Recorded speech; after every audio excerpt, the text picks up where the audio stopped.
este viaje que hoy hacemos también con parada en la historia, porque no sé si ustedes lo saben, pero nuestra siguiente colaboradora es una mujer que lleva la cabeza sobre los hombros. Muy buenas tardes, Elena Colina. Buenas tardes, Carlos. No se puede decir lo mismo de todo el mundo. No, y más con este compositor que hoy traemos, ¿no?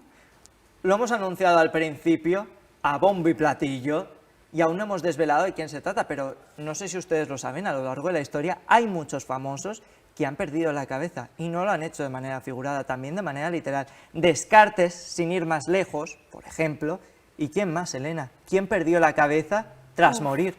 A todos los que... Bueno, tras morir. Claro. Pensaba que iba a todos los que iban a pasar por guillotina. Bueno, también no, en Francia después... tienen un largo recorrido, más que en España incluso. Esto de la monarquía les gustaba a veces, pues oye, cortar por lo sano. Bueno, pues nuestro compositor, Franz Joseph Haydn. Madre mía, un compositor prolífico Sí. de la época, bueno, más de 50 óperas, un centenar de canciones, de piezas compuestas. Sí, misas, conciertos, 106 sinfonías. Madre que mía. por eso le llaman el padre de la sinfonía. Eso y porque fue el maestro de Mozart y de Beethoven, de los dos. Y los dos, siendo unos chiquitos, pues le llamaban Papa Haydn. Papa Haydn. Papa Haydn. Ah, qué bonito. Sí, por la admiración y por el cariño que le tenían al compositor. ¿Cuándo muere? ¿O qué le pasa para morir? Pues fíjate. Vamos a empezar, claro, por el inicio de la historia, que en este caso es el final de una vida. Y esto nos va a dar para hablar durante un rato sobre una serie de catastróficas desdichas que hicieron que Joseph Haydn, claro, Sí. pensaba que me faltaba Sí, un es nombre. Franz Joseph Haydn, pero se le conoce... Joseph Haydn. Pero se le conoce como Joseph Haydn. Es que también tenía otro hermano compositor que era Michael Haydn, pero aquí Claro, el yo lo he extenso confundido con Michael. y el extenso era ¿Cuándo Joseph muere? Haydn. Pues mira, muere un 31 de mayo de 1809 a los 77 años y muere en Viena. Entonces lo entierran en un cementerio de la periferia de Viena, pero no era eso lo que quería su benefactor, Nicolau II de Esterházy, príncipe de Esterházy. Pero no tienen otro remedio porque justo las tropas napoleónicas invaden Viena y no tienen más remedio que enterrarlo en Holmström, que viene a ser como tormenta de perros, y hoy en día es el Haydn Park, el parque de Haydn. Y 4 días después Claro, no, de es que iba a su decirte, muerte... digo, la cosa no acaba aquí, y es que una vez enterrado, Sí. pasan 4 días, y yo diría que hicieron una fechoría, pero 2 personas se afanaron por abrir esa tumba. Pero es que uno de ellos era íntimo amigo de él. Era Rasenbaum, y entonces él con su otro amigo, frenólogo. La frenología es una rama de la ciencia que estudia el cerebro, pero sobre todo ellos piensan que si es grande o pequeño, las dimensiones del cerebro les va a dar bueno, pues toda serie de información de las características, de la personalidad, del talento de un genio, ¿no? Entonces, los dos se fueron una noche, o sea, la 4ª noche después de fallecer Haydn, ya enterrado, y hablaron con el enterrador. Y les dijo... ¿Le darían dinero al menos? Sí, claro, que les iba a dar dinero. Pero el enterrador no estaba muy por la labor, pero no porque él tenía algún tipo de valor sentimental o su, bueno, pues por su trabajo, ¿no? Por su profesionalidad. No, sino que había hecho muchísimo calor en Viena esos 4 días y el cuerpo ya estaba descompuesto y lo que no se quería encontrar es con el percal. Entonces le dijeron, tanto Rosenbaum como Peter, que le decapitasen. Bueno, al final, previo pago... Claro, porque en un principio se querían llevar el cuerpo entero. No, ellos solamente querían la cabeza. Solo la cabeza, claro, en todo momento. Claro, eran frenólogos y entonces a ellos solamente les interesaba la cabeza. Ah, mira, bueno... Y se la llevaron. ¿Bajo el brazo? Sí, sí, bajo el brazo. De hecho, Johann Peter la tuvo expuesta encima de la chimenea de su casa. Estamos viendo imágenes de ese cráneo que pertenece a Haydn. Ahí estaba. Ahí estaba. Sí. Bueno, pues como quien tiene un trofeo de golf, de Exacto. jugar al fútbol, de petanca, ustedes lo que quieran, pues ellos tenían el cráneo de Haydn. Claro, y a los 10 años se lo donó Peter a Rasenbauth. Y él por lo menos hizo un mausoleo en el patio de su casa, y entonces pues las visitas pues iban, venían. Claro, aquello de repente se convirtió en centro neurálgico del turismo y de aquellos melómanos que querían Claro. seguir rindiendo tributo y homenaje a un grande de la música. Claro, pero es que además el príncipe Nicolau II, el príncipe de Esterházy, pues al año consiguió por fin todas las autorizaciones para exhumar el cuerpo y ya llevarlo donde él quería, a la Virgen de la Montaña, en Eisenstein, donde después él fue enterrado. O sea que era un lugar grandioso y apoteósico para un compositor que, fíjate, en aquella época, estamos hablando del clasicismo, los compositores, los músicos, eran auténticos sirvientes y ese era el trato que tenían.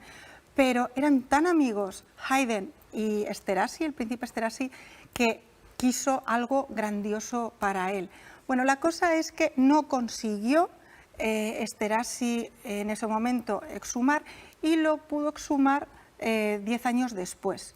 Imagínate tú, cuando llegó ahí, abrieron el ataúd y se encontraron el cuerpo. Claro, aquí quiero hacer un alto en el camino, quiero hacer una pausa breve.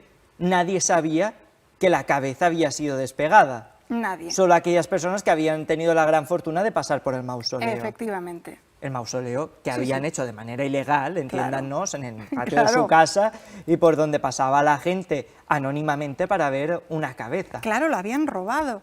Entonces, Esterházy se encontró el cuerpo y una peluca polvorienta. Entonces, le llevaron los demonios. Era su amigo, es que era su amigo del alma, Haydn. Bueno, puso a trabajar a todos sus funcionarios y al final, claro, habían pasado 10 años y el boca a boca en Viena, pues no fue difícil dar con Rasenbauth.